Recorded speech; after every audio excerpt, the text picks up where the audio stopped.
جمعیت علماء اسلام نے اپنا ایک موقف واضح کر دیا ہے، تو پھر اس کے بعد جب یہ ساری جماعتوں کا ایک موقف لکھ کے واضح ہو جائے گا تو اس کا مطلب ہے کہ پھر پاکستان کے اندر جو سیاسی اتحاد اور یکجہتی کی ضرورت ہے وہ تو پھر حکومت نہیں پیدا کر پائی نا، پھر دو بیانیے ہو گئے نا، دو بیانیے، دو رائے ہو جائیں گی، دو رائے ہو جائیں گی نا، اور دونوں رائے کو ایک بڑی پولیٹیکل سپورٹ حاصل ہوگی، ایک کو حکومت کی سپورٹ ہوگی، آپ اس کے ساتھ کہہ سکتے ہیں کہ اسٹیبلشمنٹ کی سپورٹ بھی ہوگی، اور ایک طرف پوری اپوزیشن کی سپورٹ ہوگی، تو اس کا مطلب دو بیانیے تو ایگزسٹ کر گئے نا۔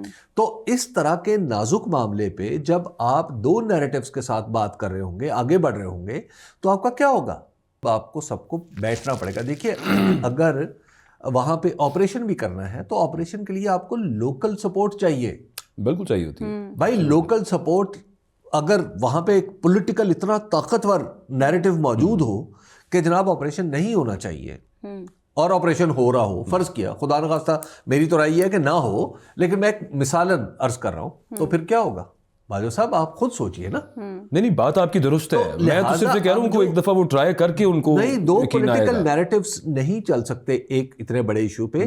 یہ حکومت کی بہت بڑی ناکامی ہے، اور جیسے جیسے میں آپ کو پہلے دن سے عرض کر رہا ہوں کہ جیسے جیسے وقت گزرتا جائے گا یہ ناکامی واضح ہوتی چلی جائے گی۔ اے پی سے بلانی پڑے گی حکومت کو، یا آپ کو کیا لگ رہا ہے حکومت جائے گی اس طرف؟ دیکھیے حکومت اگر پہلے اپنا کام کرتی، ہوم ورک کرتی، دیکھیے ایک بڑی میٹنگ ہوتی ہے نا، بڑی میٹنگز جب آپ پارلیمان کے اندر جا رہے ہیں اور جہاں پہ آپ نے ساری پارٹیوں کو بٹھانا ہے، اوریجنلی یہ کانسیپٹ ہے نا، اس سے پہلے آپ کو اپنا ہاؤس ان آرڈر کرنا ہے، پارلیمان کے سامنے بتانا کیا ہے، پارلیمان سے رائے کیا مانگنی ہے، مسئلے کو پیش کیسے کرنا ہے، ٹھیک ہے نا۔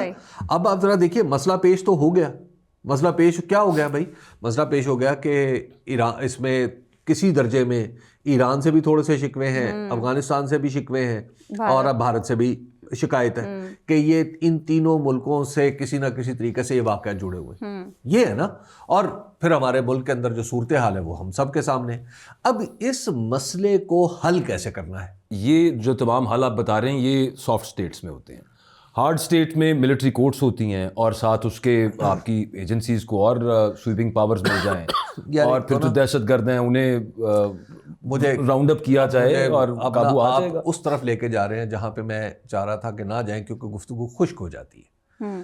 دیکھیے سافٹ سٹیٹ کے بارے میں صرف ایک آپ کو عرض کر دوں، سافٹ سٹیٹ ایک سوشیولوجی کی ٹرم ہے۔ ہارڈ سٹیٹ کا ذکر کر دیا نا انہوں نے، تو وہ سافٹ سٹیٹ کا اپوزٹ ہارڈ سٹیٹ نہیں ہے۔ ہارڈ کا مطلب ان کا یہ ہو سکتا ہے کہ بھائی ریاست کے نان لبرل سٹیٹ، ریاست کے اندر ایک قوت ہونی چاہیے، وہ جب اپنا فیصلہ صادر، جب فیصلہ کوئی کرے تو اس کا نفاذ کروا سکے۔ سافٹ سٹیٹ میں عام طور پر ہوتا ہے طاقت کے زور پہ نہیں، ضروری نہیں ہوتی چیزیں طاقت کے زور پہ چلیں۔ دیکھیے اسی طرح سافٹ سٹیٹ کے اندر ایک بہت بڑا کانسیپٹ ہے جو آج پاکستان کے اندر آپ کو جگہ جگہ نظر آتا ہے، وہ ہے کرپشن۔